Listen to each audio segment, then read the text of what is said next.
दोस्तों इन दिनों उत्तराखंड का जोशीमठ शहर चर्चाओं में है। कारण है यहाँ टूटते मकान।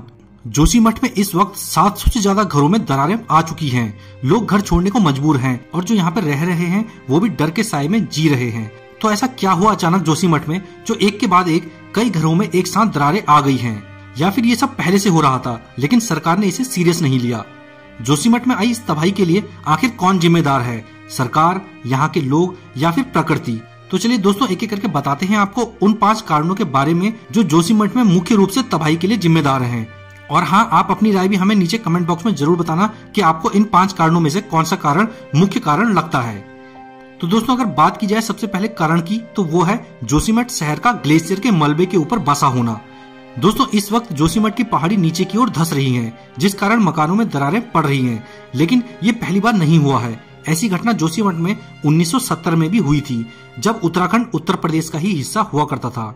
उस दौरान गढ़वाल के कमिश्नर महेश चंद्र मिश्रा की अध्यक्षता में एक समिति बनाई गई थी, जिसमें भूवैज्ञानिकों की टीम ने इस जगह का निरीक्षण किया था। इसके बाद 1976 में उन्होंने अपनी रिपोर्ट प्रस्तुत की, जिसमें बताया गया कि ये क्षेत्र मोरेन पर मौजूद है, यानी ग्लेशियर द्वारा लाई गई मिट्टी और पत्थरों पर इस पहाड़ का निर्माण हुआ है। इसलिए जोशीमठ और नीतीमाणा के आसपास बड़े स्तर पर काम नहीं होने चाहिए। साथ में सुझाव दिया था कि यहाँ के पेड़ों का संरक्षण किया जाए और नए पेड़ लगाए जाएं, ताकि पेड़ पहाड़ को मजबूती दें। लेकिन हुआ इसका ठीक उल्टा।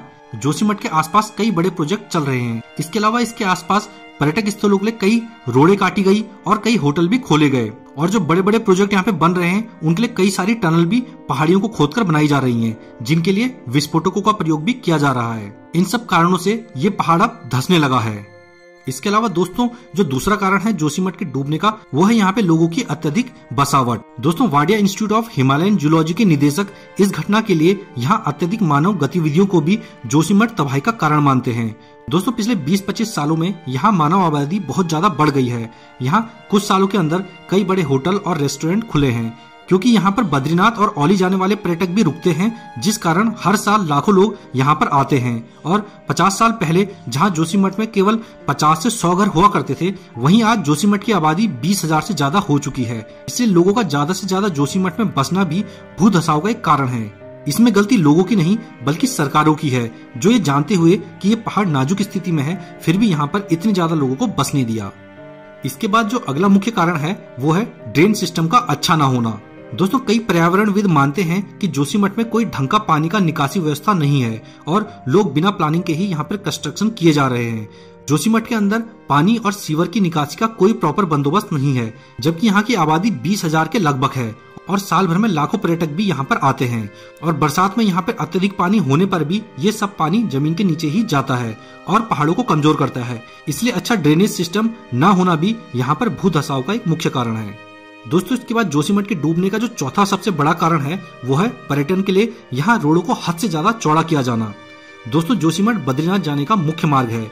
बद्रीनाथ जाने वाले तीर्थ यात्री यहीं से होकर बद्रीनाथ धाम जाते हैं। पिछले कुछ सालों में लाखों की संख्या में पर्यटक यहाँ आने लगे हैं, जिस कारण यहाँ रोडों को चौड़ा किया जा रहा है। इसके अलावा औली टूरिस्ट प्लेस में भी बड़ी संख्या में पर्यटक अब पहुँचने लगे हैं और सरकार यहाँ पर ऑल वेदर रोड और रेलवे ट्रैक के निर्माण के लिए भी पहाड़ों को अंधाधुंध तरीके से काट रही है। कई जगह विस्फोटक से पहाड़ों को तोड़ा जा रहा है, जिस कारण पहाड़ कमजोर होते जा रहे हैं। और जोशीमठ के पहाड़ तो पहले से ही कमजोर है, जिस कारण इनका असर भी जोशीमठ पर पड़ता है।